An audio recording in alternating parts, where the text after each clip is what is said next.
ఆ మహిమతో నన్ను ఇప్పుడు నీ యొక్క మహిమపరచుము.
ఎందుకంటే ఏమని చెప్తూ ఉన్నాడు, చూసారు కదా, శాశ్వతము నిత్యజీవం. శాశ్వతము అనే దానికి నిర్ణయించబడిన సమయంలో నిత్యజీవానికి అది నిరంతరం, అంటే దానికి ఎండింగ్ లేదు, అంతం లేదు. అయితే దేనికైతే ప్రారంభం లేదో దానికి అంతం లేదని చెప్తున్నాడు ఆయన. అయితే ఇప్పుడు మేము దేవుడా దేవుడికి ఆయనకి ప్రారంభం లేదు కనుక ఆయనకి అంతం కూడా లేదు. రాసిన పత్రిక మనము 5వ అధ్యాయంలో చూసాం కదా, తల్లియు తండ్రియు వంశావళి లేనివాడు ఆయన, జీవిత కాలం ఆదిను జీవనం అంతమైన లేనివాడు ఆయన, నిరంతరము ఆయన వెనక్సతికి క్రమంలో ఉన్నవాడు ఆయన. అయితే దేవుడారా మరి ఆయన యొక్క స్థితిని మనం చూసినప్పుడు దేవుడు దేవుడారా ఆయన ఉదయకాల సమయం మనం చూసాం కదా, ఈ సృష్టి ఆక్రమించడం మునిపే, భూమి మీద ఏ అణువు కూడా లేక మునిపే, గాలి, వెలుగు, నీరు, సూర్యుడు, చంద్రుడు, నక్షత్రాలు, అలాగే భూమి, అలాగే దేవుడు చెట్లు, సముద్రాలు, పర్వతాలు ఏమి లేకపోతే తనను తానుగా ఉన్నవాడు, గొప్ప మహిమతో ఉన్నవాడు, ఆ నిత్యత్వంలో ఉన్నవాడు ఆయన, కాలం లేని లోకంలో నివసిస్తున్నవాడు ఆయన. అందుకనే దేవుడు ఆయనలోంచి ఒక లోగోస్, ఆత్మరూపిగా ఉన్న ఆయనలోంచి ఒక లోగోస్ బయటకు వచ్చినప్పుడు ఆ లోగోస్ ద్వారా సమస్తము సృష్టించబడి ఉన్నది. చంద్రుడు, సూర్యుడు, వెలుగు, నక్షత్రములు, చెట్లు, పర్వతాలు, సముద్రాలు ఇవన్నీ కూడా ఆయన ద్వారా సృష్టించబడి ఉన్నాయి. మరి అవన్నీ సృష్టించిన తర్వాత మానవుడు కూడా ఆయన సృష్టించాడు తన రూపంలో, తన పోలికలో. అయితే దేవుడారా అవి దేవుడు ఏ రూపంలో అయితే ఉన్నాడో అదే రూపంలో ఆయన స్వరూపంలో ఆయన మానవుడు సృష్టించాడు. దేవుడు మనకి మేము కలుగుని కాక. ఆ తర్వాత దేవుడారా మరో ఛాయలో వాళ్ళ ఆత్మరూపిగా ఉన్న స్త్రీలుగా పురుషుడిగా సృష్టించి ఏదైతే తోటలో వారిని చక్కగా ఏమన్నాడు. మరి నిజంగా దేవుడు ఆ చెట్టుని, ఆ పశువుని, ఆ జంతువుని, పక్షుల్ని అన్నిటి మీద అధికారం ఇచ్చేవాడు మన మానవుడికి. అయితే 2వ అధ్యాయంలో వచ్చేవాడికి దేవుడు ఆయన ఆదాం మట్టితో చేయబడినవాడు ఆయన. అయితే దేవుని పోలిక కాదు కానీ 1వ అధ్యాయంలో ఉన్న వాడు దేవుని పోలికలో ఉన్నాడు. 2వ అధ్యాయంలో వచ్చేప్పటికీ దేవుడు మానవుడు మట్టితో తయారు చేశాడు. అయితే అది మృగపు శరీరము అంటున్నాడు ఆయన, మృగపు శరీరము. అయితే ఈ రోజు దేవుడు ఏదైనా చోట్ల ఏ విధంగా అయితే ఆ జంతువులను మరి వాటన్నింటినీ ఏడడానికి అక్కడ ఆత్మరూపమైన మానవుడు పెట్టాడు. మరి ఈ శరీరము ఎరువులు చేయడానికి పరిశుద్ధాత్మ మనకి ఇచ్చారని చెప్తున్నారు. ఎందుకంటే మేము దేవుడు 2వ అధ్యాయంలో వచ్చేప్పటికీ ఆదాము పడిపోయే శరీరం అంటున్నాను. అది ఏ పాపయుక్తమైన శరీరం, అది మట్టి దేహం. అయితే దానిలో పాపం ఉన్నది అని చెప్పేసి నిజంగా మేము దేవుడి ద్వారా ప్రవక్త చెప్తూ ఉన్నారు. అది పడిపోయే తత్వం దానికి ఉన్నది. అయితే ఎప్పుడైతే మేము దేవుడి ద్వారా మరి మానవుడు పడిపోయిన మానవుని దేవుడితో సహవాసం కోల్పోయిన మానవుని మళ్ళా విమోచించడానికి దేవాది దేవుడి ఆ లోకోస్ అయిన దేవుడు మళ్ళా శ్రేయదారిగా కృపాశించే సంపూర్ణంగా మనం మర్చిపెట్టాడు ఆయన. ఆమె ఆయన ప్రేమ దేవుడారా ఈ మాట మాట్లాడుతున్నారు. శ్రేయదారిగా వచ్చిన ఆ ప్రభు వాక్సువార్తలో ఉన్న 5వ వచనం మాట్లాడుతున్నాడు. ఆయన ఏమంటున్నాడు? తండ్రి, లోకము పుట్టక మునుపు నీ వద్ద నాకు ఏ మహిమ ఉండేనో ఏ మహిమ ఉండేనో ఆ మహిమతో నన్ను ఇప్పుడు నీ వద్ద మహిమపరచును. నీ వద్దకు మహిమపరచు. లోకము పుట్టక మునుపు, లోకము పుట్టక సృష్టి ఆవిర్భవించక మునిపే మరి ఎక్కడ ఉన్నాడట? ఆయన వద్ద ఉన్నాడు, ఆయనలో ఉన్నాడు. నిజంగా ఆ ఏకైక నిజంగా ఒంటరిగా ఉన్న ఎలోహిం, నిజంగా సార్వభౌమాధికారం కలిగిన వాడు, సమస్తమును వ్యాపించిన వాడు ఆ దేవుడు, ఆయనలో నిజంగా ఈయన అక్కడ ఉన్నాడు పెట్టారు. అయితే ఈరోజు మనం చూడండి, దీంట్లో భౌతికమైన తల్లిదండ్రులు వారి బిడ్డలను కనుక మునిపి వారి బిడ్డలు ఆ పురుషుల యొక్క వెన్నుముకలో ఉంటారు, వాళ్ళు దాచబడి ఉన్నారు. అయితే ఎప్పుడైతే పురుషుల వీర్యము స్త్రీ యొక్క అండము ద్వారా కలయిక ద్వారా ఆ స్త్రీ గర్భంలో ఎప్పుడైతే ఆ పురుషుడికి వీర్యం వెళ్ళినప్పుడు పిల్లలను ఏ విధంగా ఆర్పరుస్తుందో అంతా మనకు తెలుసు. అయితే ఇప్పుడు దేవుడు ఆ పురుషుల్లో ఉన్న కణములు ఆ పురుషుల్లో ఉన్న ఆ జన్యువు ఆ యొక్క జీవము తన బిడ్డలు ఏ విధంగా అయితే తనతో సహవాసం చేయలేదు, తన లోపంలో తనతో సహవాసం చేయలేదు. అయితే ఎప్పుడైతే ఆ స్త్రీ ద్వారా గర్భం ద్వారా బయటికి వచ్చాడో అప్పుడు మాత్రమే వారు ఆ బిడ్డ బయటకు వచ్చినప్పుడు ఆ తండ్రితో కలవగలరు, ఆ తండ్రితో సహవాసం చేయగలరు. అలాగే మేము దేవుడారా ఈ రోజు మనము కూడా జగత్పునాది వేయబడక మునిపే ఆయన మనస్సులో ఉన్నవారు, మనము ఆయనలో ఉన్నవారము. భూమిని ఆవిర్భవించక మునిపే, సృష్టి ఆవిర్భవించక మునిపే ఈ సూర్య చంద్ర నక్షత్రములు మరి నిజంగా ఈ యొక్క మరి ప్రమాణం లేక మునిపే దేవుళ్ళలో మనం ఉన్నామంటున్నాడు ఆయన. అయితే దేవుడారా ఆయనలో మనం ఉన్నప్పుడు ఎటువంటి మహిమతో ఉన్నాము మనము. నిజంగా దేవుడు మళ్ళా మనము ఈ పాపంలో రాకముందు ఎట్టి మహిమతో ఉన్నాము. ఈ పాపం నుంచి విడుదల చేసి తన స్వరక్తము ద్వారా, తన మరణము ద్వారా, మన పరిశుద్ధాత్మ ద్వారా మళ్ళా మనం ఎటువంటి స్థితిలోకి వెళ్ళబోతున్నాము. దేవుడు తన ప్రవక్త ద్వారా మిమ్మల్ని బయలుపాటిస్తూ ఉన్నాడు. దేవుడారా దేవుడు తన ప్రవక్త ద్వారా మనం ప్రత్యక్ష సంకల్పం చేస్తూ ఉన్నాడు. ఆమె దేవుడు నామానికి మహిమ కలుగును గాక. నిజం ప్రేమే దేవుడారా. అందుకనే ఈరోజు చూడండి, మనమైతే ఆ ఆత్మీయ మతిమరుపులో ఉన్నాం. మనం ఎటువంటి పరిస్థితులు వచ్చి ఉన్నామో మనం మర్చిపోయాం. అయితే ప్రేమే దేవుడారా ప్రవక్త ఒక మాట చెప్తున్నాడు, చూడండి.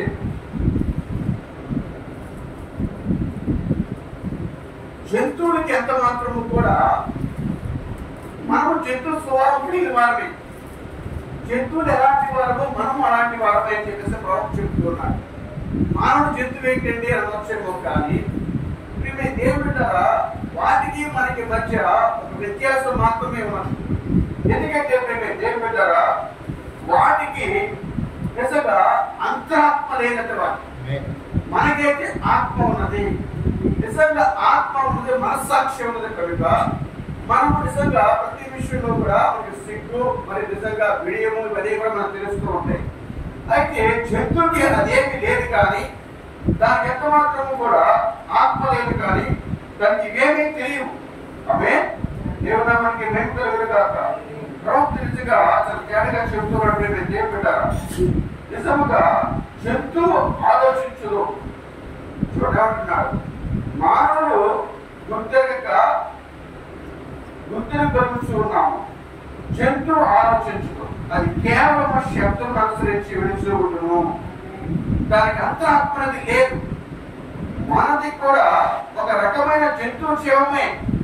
మనలో వ్యత్యాసం అనగా మనము పాలించు వర్గములకు లేదా సమజాతీయ జంతువులపై ఉన్నాం. ఈ పాలించు వర్గములకు చెందిన జీవి వెచ్చని రక్తము గల జంతువు. మనం జంతు రక్తములకు సంబంధించిన వారమే. అయితే మనలో వ్యత్యాసం ఏమనగా మనం ఒక అంతరాత్మ ద్వారా గుర్తించబడుతున్నాము. మన ఒక మనస్సాక్షి ఏదో తప్పేదో ఒప్పేదో మనకు చెప్తూ ఉన్నది.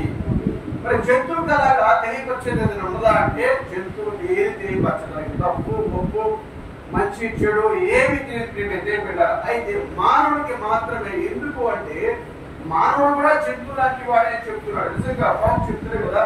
మరి ఒక చిన్న శిశువుని, అప్పుడే పుట్టిన శిశువునంట తీసుకొచ్చినప్పుడు దేవుడారా మరి దాన్ని ఎలా పోలుస్తున్నాడంటే ఒక ఎరుకు బంటుడికి ఒక చిన్న ఎరుకు పడి చర్మం తీస్తే అచ్చం ఆ చిన్నపిల్లవాడు అయి ఉంటాడు. ఒక జంతువుకి నిజంగా ఒక ఎరుకు పట్టుకి ఆ చర్మం తీసినప్పుడు ఎలాగైతే ఆ చర్మం తీయబడిన జంతువు ఉన్నదో అచ్చం యాస్టిగా మానవుడు కూడా అలాగే ఉంటాడు.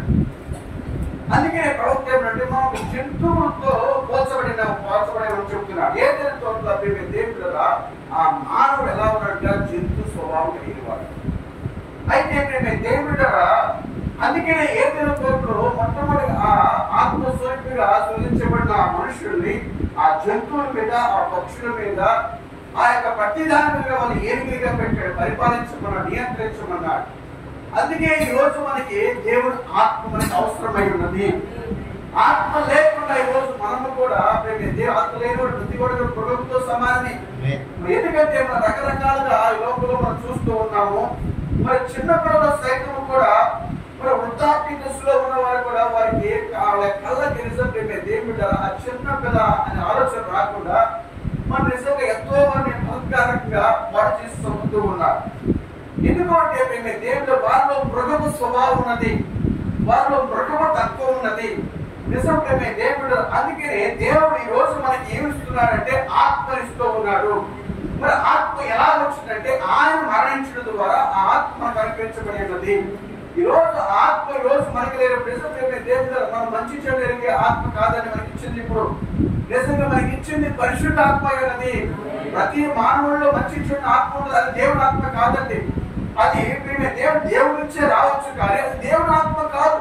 అయితే దేవుని ఆత్మ ఎప్పుడు వస్తుందంటే నిజంగా మెచ్యూర్ అయిన తర్వాత పరిపక్వత చెందినప్పుడు మన నిజంగా నీ పాపం గురించి అనుకోనికి వచ్చినప్పుడు, నీ పాపం గురించి ఆలోచనకి వచ్చినప్పుడు, నిజంగా నీ పాపంలో పుట్టాను, పాపంలో పెరిగాను, అందరి పాపంలో గర్భం ధరించింది, పుట్టుకతోనే పాపం నిన్ను పుట్టించినప్పుడు అయితే నేను పాపానికి చేతము మరణమే కాబట్టి నేను మరణించవలసిన నేనా అని ఎప్పుడైతే తనకు తాను గుర్తించి అయితే నా పాపానికి నిజంగా విరుగుడు ఏమి లేదా అని కానీ అతను గుర్తించినప్పుడు దేవుడారా నిశ్చయంగా అతను రక్తం వచ్చినప్పుడు ఆ రక్తంలో తనకి విడుదల ఉందని నిజంగా ఎప్పుడైతే గుర్తించి ఆ రక్తం కిందకు వచ్చినప్పుడు తన పాపాలు ప్రాయశ్చిత్తము చేయబడుతూ ఉన్నాయి. అయితే పాపాలు ప్రాయశ్చిత్తము చేయబడుతున్నాయి కాదు వెళ్ళిపోయి దేవుడారా ఒకవేళ అతను దేవుడి ఎన్నికలో ఏర్పాటులో ఉన్నప్పుడు అతను గురించిన భవిష్యత్తు తెలియపరచబడుతూ ఉన్నది. అతను ఏమై ఉన్నాడో, అతను ఏమి కలిగి ఉన్నాడో, ఎక్కడి నుంచి వచ్చాడో, అతను ఆత్మ ఏమిటి, అతను ఉనికి ఏమిటి, అతను దేనికోసం భూమికి వచ్చాడని ప్రతిదీ కూడా తన ఆత్మ ద్వారా అతనికి బయలుపరచబడుతూ ఉన్నది. పరిశుద్ధాత్మ లేకుండా ఈ రోజు దేవుడారా మన జీవితాలు పరిపూర్ణంగా తీసుకుని వెళ్ళలేము. పరిశుద్ధాత్మ ద్వారా మాత్రమే మనము మన జీవితాలను ప్రత్యక్షం ద్వారా నిజంగా పూర్వ అనుభవానికి మనం విడిచి ఉన్నాము. ఎక్కడితే వచ్చి ఉన్నామో ఆ స్థితిలో వెళ్ళడానికి ప్రయత్నం చేస్తూ ఉన్నాము. దేవుడు మనకి మేము కలిగిన కాక అందుకనే దేవుడారా మనంతా కూడా ఏమీ చేయలేము కానీ మనం కేవలము ప్రభు ఆత్మకి సమర్పించినప్పుడు ప్రభు ఆత్మని నిజంగా ఆ నిశ్చత్వం కనిపింపజేస్తూ ఉన్నది. దేవుడు మనకి మేము కలిగిన కాక దేవుడు ఈ రోజు మనుషులు ఎలా ఉన్నారంటే దేవుడారా క్రైస్తవులు అనబడిన వారు వాళ్ళు ఆత్మీయ మతలో ఉన్నారని చెప్తూ ఉన్నారు. చూడండి ప్రవక్త మాట చెప్తున్నాడు. మానవ జీవితంలో పెళ్లి చేసుకున్న ద్వారా ఒక కుటుంబంతో మనం గుర్తించబడుతున్నాం. మనం పెళ్లి చేసుకోవచ్చు, మన భార్యతో మన వివాహ సంబంధం ద్వారా మన కుటుంబాలను గుర్తించగలుగుతున్నాం. ఆ తర్వాత ఆ భయంకర కార్యముకు మతిమరుపు నీకు ఏర్పాటు వల్ల నువ్వెవరిని వివాహం చేసుకున్నావో జ్ఞాపకం లేని వారివై నీ భార్య ఎవరు, నీ పిల్లలు ఎవరు, నీ తల్లిదండ్రులు ఎవరు, నీ కొడుకు వారు ఎవరు అని కూడా నువ్వు మర్చిపోయి జ్ఞాపకం రాకపోయేలా ఎట్లు ఉండును. అది ఒక ఘోరమైన సంగతిగా ఉందన్నమాట. మన నిజం ప్రేమే దేవుడారా, ఈరోజు మన నిజంగా ఒక వ్యక్తి వివాహం జరిగిన తర్వాత వివాహం ద్వారా మరి ఏం చేస్తున్నాడు, ఒక పెళ్లి ద్వారా తన కుటుంబాన్ని ఏర్పరచుకుంటున్నాడు. అయితే ఇప్పుడు అతను వివాహం అయిన తర్వాత తన భార్య, పిల్లల తల్లిదండ్రులు అందరినీ మర్చిపోతే మరి ఎలా ఉంటుంది? భార్య బిడ్డలని, అలాగే తల్లిదండ్రుల్ని, ఇరుగు పొరుగు వారిని, పక్కన కూడా అందరూ మర్చిపోతే ఎలా? అతను ఆత్మీయ మధ్యవర్తిలో ఉన్నాడంటున్నాడు. నిజంగా మధ్యవర్గం చాలా భయంకరమైనది. ఈ రోజు దేవుడు క్రైస్తులు అనబడిన వారు ఇక్కడ ఎలా ఉందంటే ఇలాగే ఉన్నారు.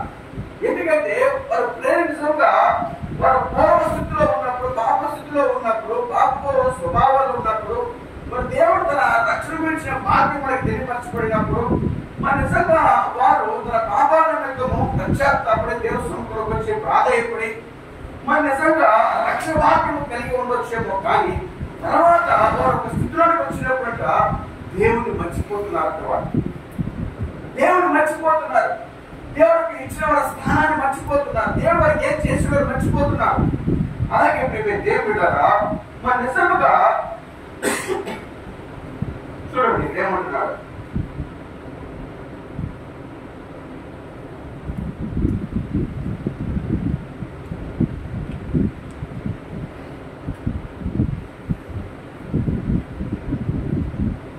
ఇక్కడ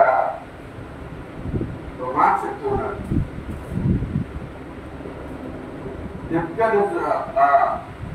గురించి చెప్తున్నాడు. ఆయన ఒక మతి మట్టులో ఉన్నాడట. ఎందుకంటే దేవుడారా మన వారం కూడా చదివించాను ఇర్మీయా గ్రంథంలో 27వ అధ్యాయంలో ఆ మాట చదివించుకుంటున్నాడు. ఏంటంటే దేవుడారా సమస్తము రాజ్యాలన్నీ కూడా మరి ఆ బబులోను రాజుకి అప్పగించబడినప్పుడు నా సేవకుడైన నెబుకద్నెజరుకి ఆ చుట్టుపక్కల రాజ్యాలను నేను అప్పగిస్తూ ఉన్నాడు, ఇశ్రాయేలు కూడా.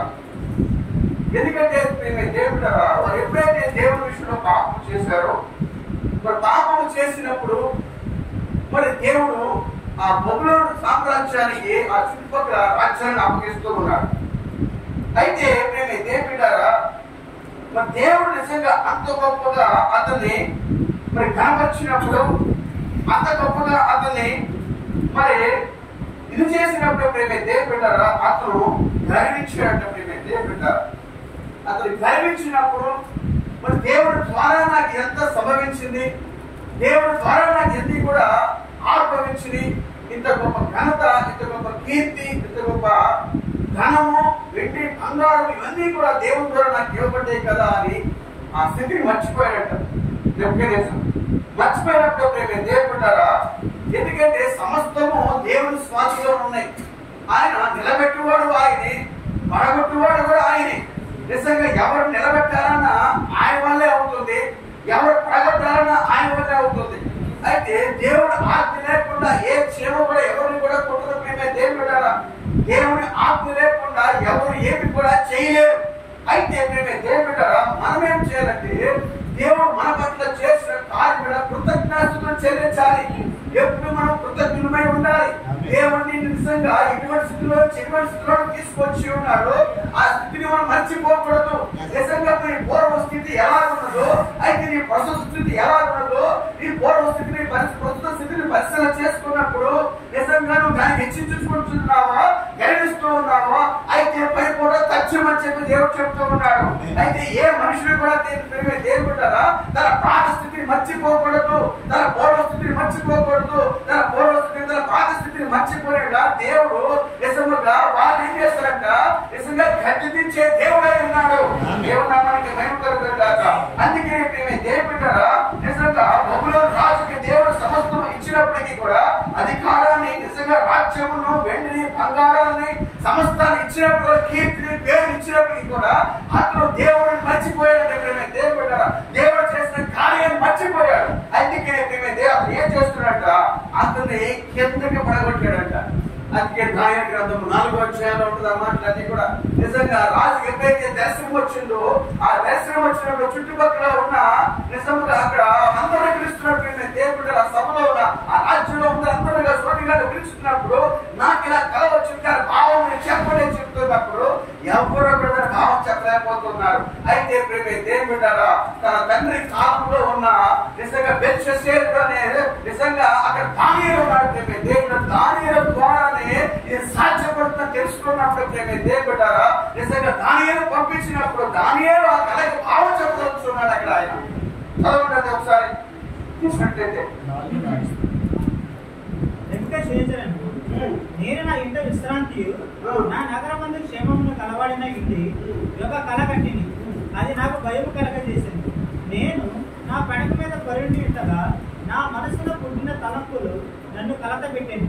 కావున ఆ స్వప్న భావము నాకు తెలియజేయటకై బహుళ జ్ఞానులందరినీ నా ఎదుటికి పిలువనంపవలెనని ఆజ్ఞని నిశ్చితిని. శకున కాండను గాయని విద్య గలవారును కల్దీయులను జ్యోతిష్కులను నా సన్నిధికి రాగా నేను కనిన కలను వారితో చెప్పి తిని గాని వారు దాని భావమును నాకు తెలిపలేకపోయింది. కనపట బెల్తెషాజరును నా దేవత పేరును బట్టి బిరుదు పొందిన దానియేలును వాడు నా ఎదుటికి వచ్చింది. పరిశుద్ధ దేవతల ఆత్మ అతని అందుండెను. కావున నేనందరికీ నా కళను చెప్పి తిని. ఎట్లనగా శకున కాండ అధిపతియగు బెల్తెషాజరు పరిశుద్ధ దేవతల ఆత్మ నీ ఎందున్నదనియు ఏ మర్మము నిన్ను కలత పెట్టదనియు నేను ఎరుగుతున్న గనుక నేను కలిగిన కలయు దాని భావమును నాకు తెలియజెప్పుము. నేను నా పడక మీద పరుండి ఉండగా నాకు ఈ దర్శనము కలిగింది.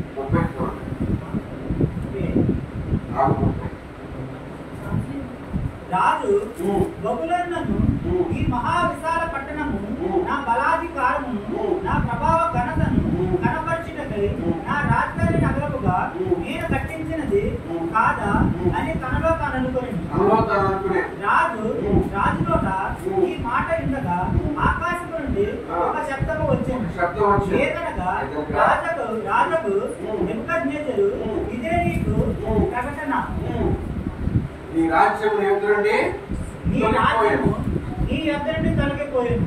తమ యొద్ద నుండి మనుషులను తరిమెదరు. నీవు అడవి జంతువుల మధ్య నివాసము చేయొచ్చు పశువుల వలె వేసెదవు. సర్వోన్నతులకు దేవుడు మానవుల రాజ్యము పైన అధికారి అయి ఉండి దానెవరికి దాన్ని అనుగ్రహింపని నిశ్చయించను వారికి అనుగ్రహించునని నీవు తెలుసుకునే వరకు 7 కాలములు నీకు ఇలాగ జరిగని చెప్పాను. ఏం చేస్తున్నాడు? 33లో కూడా ఆ గడిలోనే అలాగ నెప్పుకొనేసరి సంభవించాడు. మానవుల్లోని అతని తరిమిది, అతని పశువుల వలె గడ్డి వేసాడు. ఆకాశపు మనుషు అతని దేహమును తప్పగా అతను తలవెట్టుకు పక్షిరాజు రెక్కలు ఈక వంటివి, అతని గోళ్ళు పక్షుల వంటివి ఆయను.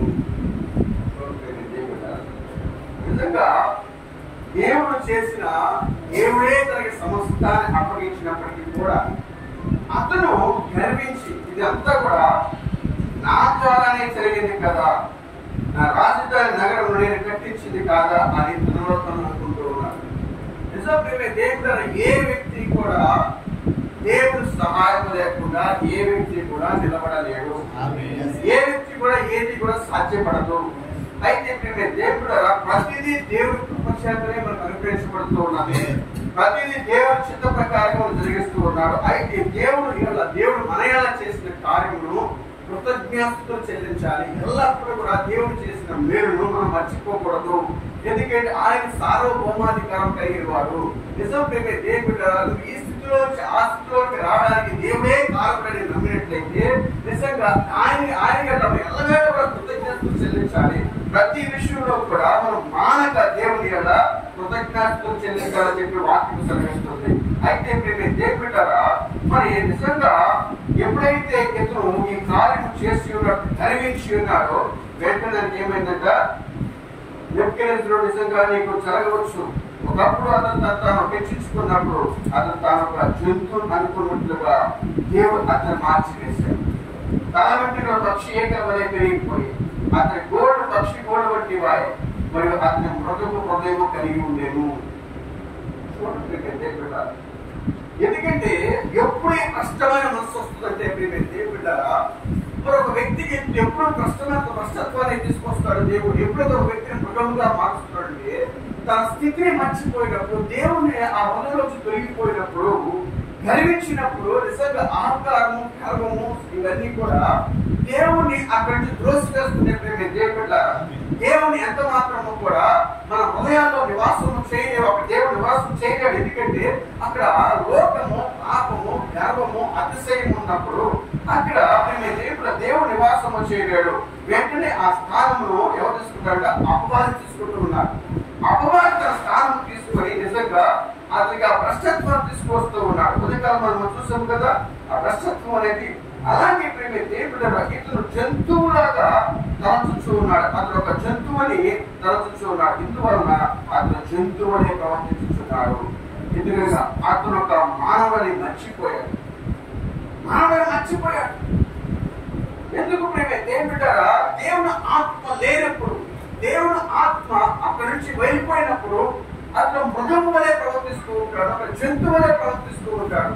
నిజంగా అక్కడ అసూయలు, ద్వేషలు, కక్షలు, స్వార్థాలు, నిజంగా ఎదురువాడిని ఎలాగా నాశనం చేయాలి, ఎదురువాడిని ఎలాగ పత్రము చేయాలి, ఎదురువాడిని ఎలాగా మరి ఉగ్రతను తీర్చుకోవాలనేది అతను ప్రారంభమవుతుంది.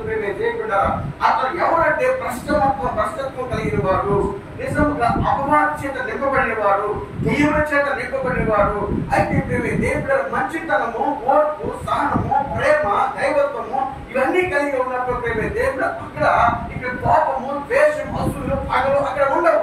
అందుకే దేవుడు ఈ రోజు క్రైస్తవుడికి లోకంలో ఉన్న వారికి మధ్య తేడా ఏమిటంటే నిజంగా దేవుడు జంతువుకి మానవుడికి మధ్య ఎటువంటి వ్యత్యాసం ఉన్నదో లోకంలో ఉన్న వారికి క్రైస్తవుడికి మధ్య అదే వ్యత్యాసం ఉన్నది.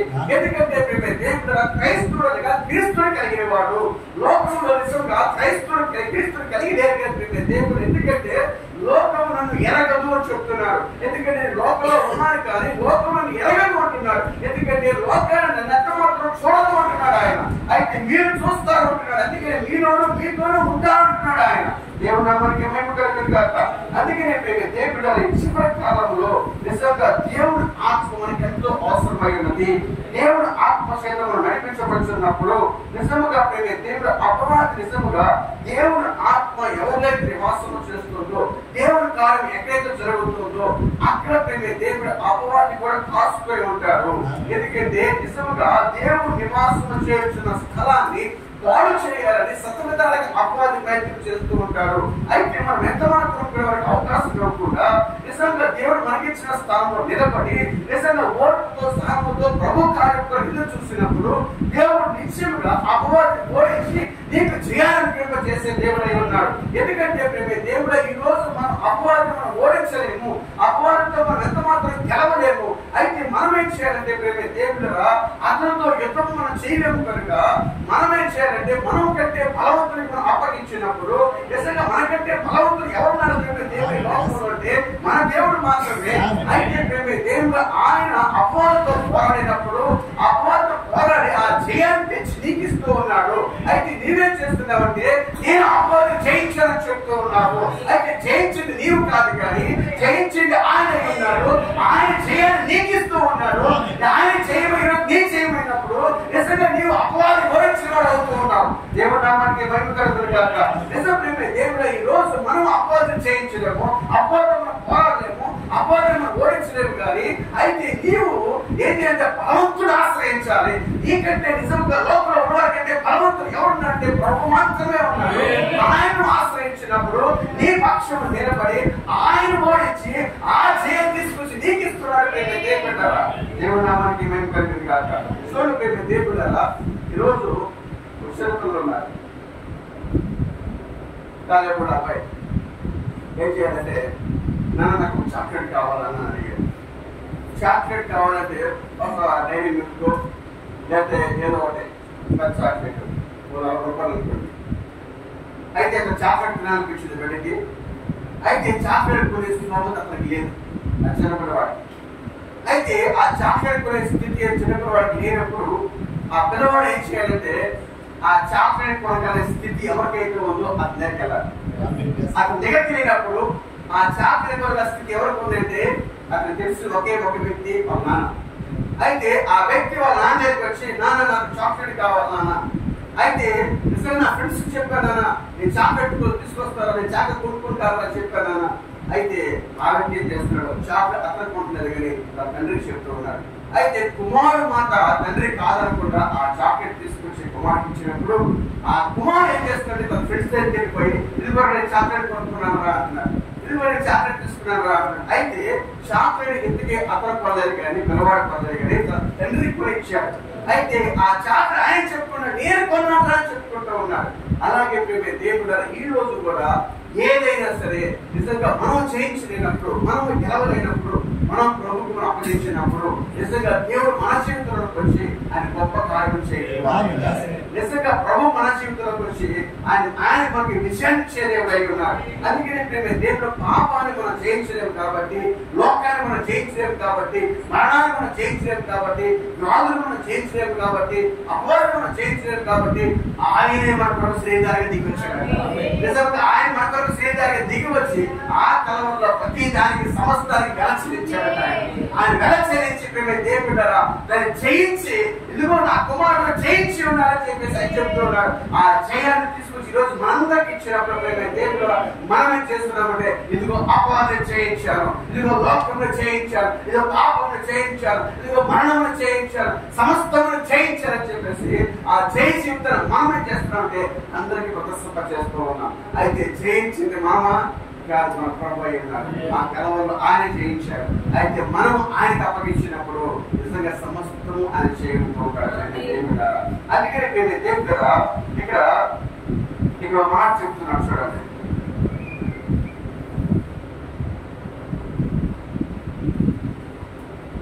నేను ప్రయత్నిస్తూ విఫలమవుతూ ఉన్నప్పటికీ దేవుడు నన్ను వదిలిపెట్టలేదు. నేను ప్రయత్నిస్తూ విఫలమవుతున్నప్పటికీ దేవుడు నన్ను వదిలిపెట్టాడు. ఎందుకని మనం ప్రయత్నించాలి, మన అపవాద పోరాటంలో ప్రయత్నించాలి.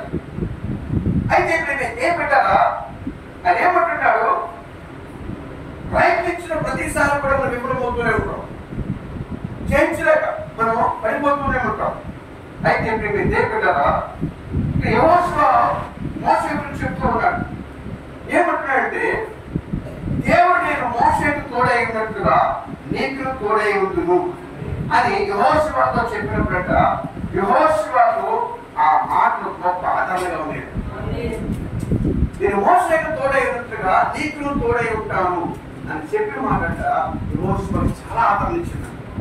ఎందుకంటే ఏం పెట్టారా మన నిజంగా ఎందుకు అంత ఆ మాటానికి ఆదరణ ఇచ్చింది అంటే మరి మోషేలో అంటే అనేకమైన వైఫల్యాలు ఉన్నాయి. మోషేలో అనేకమైన వైఫల్యాలు ఉన్నప్పటికీ మోషే ఏమి చేసినప్పటికీ ఆయన పనిని బట్టి దేవుడు ఆయన గౌరవించాడు. చూడండి, మోషే ఏమి చేసినప్పటికీ ఆయన పనిని బట్టి దేవుడు ఆయన్ని గౌరవించాడు. దేవుడు నిన్ను పిలిచినట్లయితే నువ్వు ఏ స్థానానికి చెంది ఉన్నావో ఖచ్చితంగా ఆ స్థానంలో ఉంచుతాడు. దేవుడిని పిలిచినట్లయితే నిజమేమైతే ప్రతి ఒక్కరు పిలుపడుకుంటే సేవకుడు అనుకుంటూ ఉన్నారు, కానీ సేవకుడు కాదు దేవుడు ప్రతి ఒక్కరిని దేవుడు పిలిచాడు. ఎందుకంటే నిజముగా ఏ స్థానంలో ఆయన మనం పెట్టడానికి పిలిచాడు అంటే తన కుమారుని స్థానంలో పెట్టాలి, తన కుమార్తె స్థానంలో పెట్టడానికి మనం పిలిచాడు. అయితే దేవుడు ప్రతి ఒక్కరు కూడా ఆ స్థానంలో ఉండాలని ఆయన పిలుస్తూ ఉన్నాడు. ఏం పిలుస్తున్నట్టే నువ్వు కుమార్తెగా ఉండాలి, ఏరికలుగా ఉండాలని పిలిచాడు ఆయన. అదే ఏదైనా ఆదాముకి ఇచ్చాడు, అక్కడ భూమిని పరిపాలించు, దీన్ని అడుగు చేయి, నియంత్రించు, అయితే దీన్ని కంట్రోల్ చేయమని చెప్పినప్పుడు ఆదాము పడిపోయాడు. దేవుడు అది కోల్పోయాడు. అయితే దేవుడు నిజముగా ఆయన నిజంగా శరీరాలుగా మళ్ళా మనకు వచ్చి ఆదాము ఏదైతే కోల్పోయాడో తిరిగి తన స్థానాన్ని మళ్ళా మనకి ఇవ్వడానికి నిజముగా తన ఆత్మను అభివృద్ధి చేశాడు. ఆయన మరణము ద్వారా, ఆ మరణం ద్వారా మనకు వచ్చిన ఆత్మ దేవుడు మనం ఏం చేస్తుందంట, దేవుడు కుమారుడుగా దేవుడు కుమార్తెగా చేస్తుంది. అందుకే దేవుడు ఆత్మ చేసి ఎవరైతే నడిపించబడతారో వారు నా కుమారుడు నా కుమార్తెగా చెప్తూ ఉన్నాడు. దేవుడు మనకి మేము కలగదు కాక. అందుకే ఆత్మ లేని వాడు నా వాడి కాదు, ఎంత మాత్రం నా వాడి కాదని చెప్తున్నాడు. అందుకే దేవుడు నేను పిలిచినట్లయితే నువ్వు ఏ స్థానానికి చెంది ఉన్నావో ఖచ్చితంగా ఆ స్థానంలో ఉంచుతాడు.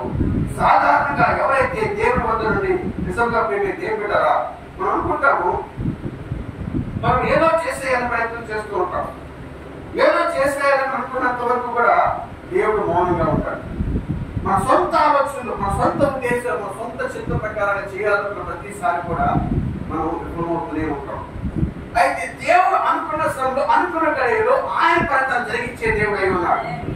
అందుకనే ప్రేమైతే బిడ్డారా నిజంగా ఏమంటున్నాడు చూడండి, దేవుడు నేను మోసేకు తోడైనట్టుగా నీకు యెహోషువ తోడై ఉంటాడు అంటున్నాడు. ఎందుకంటే మోసే తనకి ఇవ్వబడిన అన్ని విషయంలో కూడా విఫలమైపోయాడు. దేవుడు ఇంకా తన చేతికి మోసే తోడుగా ఉంచాడు. ఎంత బాగా చెప్తున్నాడు. మోసే తనకి ఇవ్వబడిన అన్ని విషయాల్లో విఫలమైపోయినప్పటికీ కూడా దేవుడు ఇంకా తన చేతిని మోసేకి తోడుగా ఉంచాడు.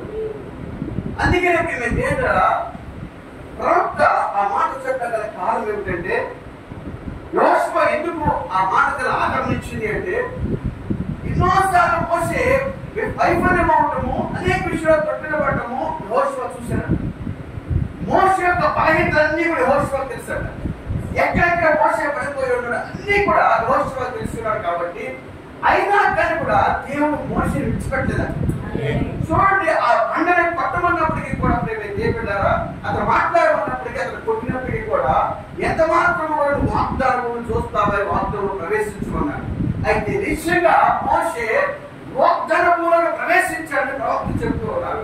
నిజంగా వాగ్దాన మూలంగా ప్రవేశించకపోతే దేవుడారా మన నిజంగా మోసే ఏ పర్వతం మీద చనిపోయాడో ఆ పర్వతం మీద చనిపోయిన ఆ దేహాన్ని మన నిజంగా దేవుడారా అతను సాతాను లాక్కున్నప్పుడు మిఖాయిలు చూస్తున్నప్పుడు మిఖాయిలు ఖండించాడు, దేవుడు నీకు నిజంగా ఖండించుడు కాకన్నప్పుడు మోసే దేహాన్ని అతను విడిచిపెట్టిపోయాడు. ఎందుకంటే మోసే తప్పిదము చేశాడు కదా అని చెప్పేసి ఆ పొరపాటును బట్టి సాతాను ఆ శరీరాన్ని తీసుకువెళ్ళాలని ప్రయత్నం చేసింది. అయితే నిజంగా మిఖాయిలు ఖండించినప్పుడు దేవుడా మిఖాయిల శరీరం కోసం పోరాడినప్పుడు నిజంగా దేవదూతలు వచ్చి తీసుకెళ్ళి ఆ సమాజ కార్యక్రమం చేసింది. మోసే దేహాన్ని ఎక్కడ సమాజ కార్యక్రమం చేసినో తెలియదు. కానీ దేవుడా అతను ఒక దినమున నిజంగా ఆ యేసు క్రీస్తు వారు శ్రీధారగా దిగి వచ్చినప్పుడు మరి నిజంగా రూపాంతర పర్వతం మీద అక్కడ మోసే ఏలియా కనబడుతూ ఉన్నాడు.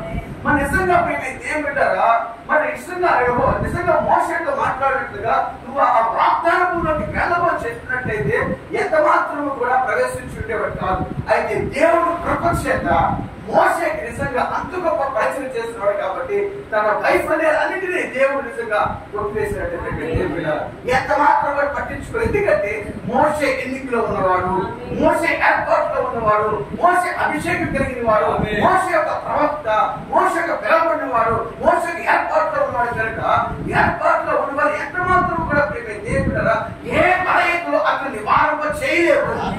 ఎటువంటి బలహీనతలైనా దేవుడారా అతని పరిపూర్ణంగా చేయగలిగిన వాడు ఆయనే ఉన్నాడు. ఎందుకంటే ఆయన సృష్టికర్త అయి ఉన్నాడు. ఒక వ్యక్తిని నిజంగా కిందకి తెచ్చాలన్న ఆయనే, ఒక వ్యక్తిని పైపైన వ్యక్తిని మళ్ళా పైకి తీసుకెళ్ళాలన్న ఆయనే. నిజంగా వ్యక్తిని కనిపించినప్పటికీ అతను కింద పడవేసి ఉన్నాడు. ఇక మోసే పైపోయినప్పటికీ వాగ్దానమును మళ్ళా చేర్చేవాడు. ఎంత గొప్ప దేవుడో చూడండి. అందుకనే నిజంగా యెహోషువకి అంత ధైర్యం ఇచ్చిందంటే దేవుడారా నేను మోసేకు తోడైనట్టుగా నీకు తోడై ఉంటాను. చూడండి ఎంత గొప్ప ఆదరణ. అందుకనే దేవుడారా ఇక్కడ మాట చెప్తున్నాడు.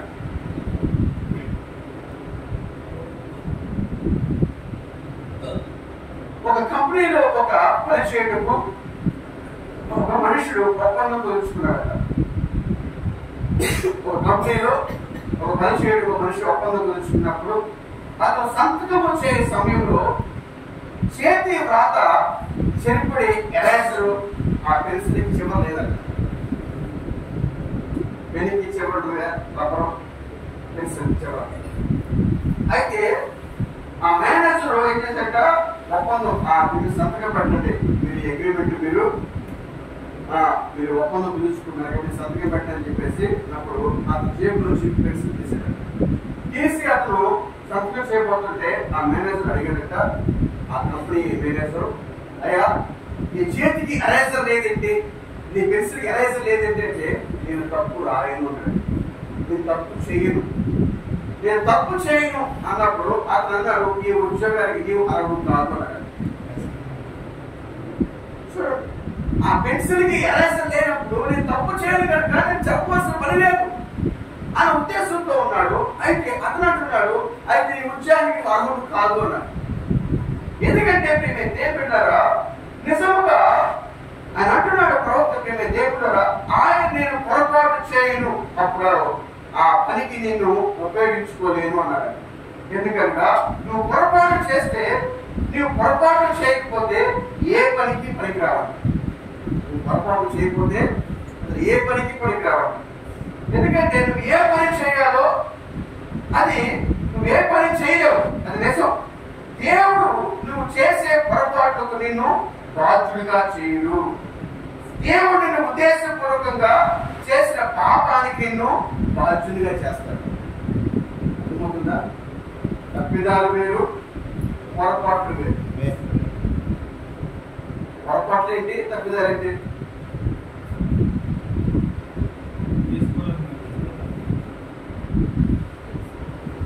నిజం ప్రేమే దేవుడారా, నువ్వు తెలిసిన కార్యాన్ని నువ్వు చేయకూడదని తెలిసినప్పటికీ కూడా నువ్వు దాన్ని చేస్తే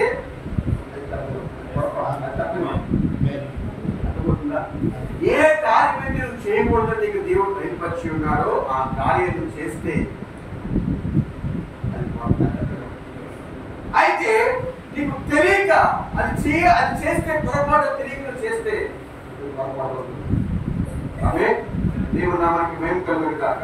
అందుకనే దేవుడారా నిజంగా నువ్వు ఒకసారి చేస్తే అది పొరపాటే, కానీ పదే చేస్తే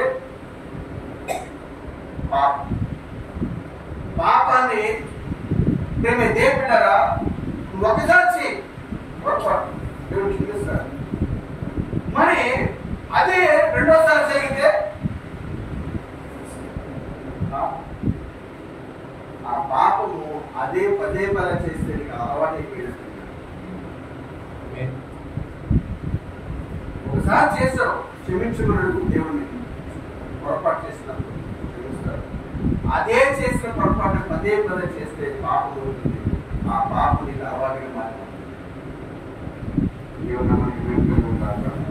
అందుకనే దేవుడారా దేవుడు ఒకవేళ నేను పిలిచినట్లయితే ఈ పొరపాటుని మార్చివేసేయడు. ఉద్దేశపూర్వకం చేసుకునే పాపం అది దేవుడు లెక్కలో తీసుకుంటాడు. ఆమె అందుకనే దేవుడారా మోసే అనేకమైన పొరపాటు చేశాడు, పాపంగా చేశాడు. అయితే దేవుడారా ఆ పొరపాట్లలో కూడా దేవుడు మోసేకు కూడా ఉన్నాడు. అందుకని యెహోషువ నాకు ఆ మాట చాలా ఆనందించింది. మోసేకు 15 పొరపాట్లు అన్ని కూడా యెహోషువ తెలుసు. అందుకనే దేవుడారా ఎటువంటి విషయంలో సరే మోసే పనులు దేవుడు గౌరవించాడు. ఈరోజు కూడా దేవుడారా మనము దేవుడు ఏదైతే మనం చేస్తూ ఉన్నాడో దాన్ని ఎంత మాత్రం కూడా మనము మర్చిపోకూడదు. చాలా మంది చెప్పడానికి అందుకనే దేవుడా మీరు జ్ఞాపకం చేసుకోండి. అందుకనే ఇజ్రాయేలులంతా దేవుడు చేసిన కార్యం మర్చిపోయేవాడు. ఇజ్రాయేలు దేవుడు చేసిన కార్యం మర్చిపోయి వాడు దేవుడు ఎటువంటి స్థితిలోంచి వాడు ఎన్నుకున్నాడో మర్చిపోయారు. వాడు ఎటువంటి స్థితిలోంచి వాడు ఎన్నుకున్నాడో వాడు మర్చిపోయారు. ఎందుకంటే దేవుడారా చూడండి, ఇజ్రాయేలు లోకములకు నిర్ణయించబడిన ఒక ఊపిలో పడిపోక మనం చూడగలుగుతున్నాం. మరియు ఆ విధముగా ఈ లోకపు కలుషితంలో పడిపోయారు. వారిని తప్పి వెనుకలకు తీయడం వరకు ఈ ప్రవక్త అక్కడకు పంపబడేది. వారితో వారి స్థితిని చెప్పుటకు అక్కడకు ప్రవక్త వస్తున్నాడు. దేవుడు తన కృప వలన భూమిపైన జాతుల నుండి ఇజ్రాయేలు ఎన్నుకునేది. కృప ఆ కార్యము చేశారు.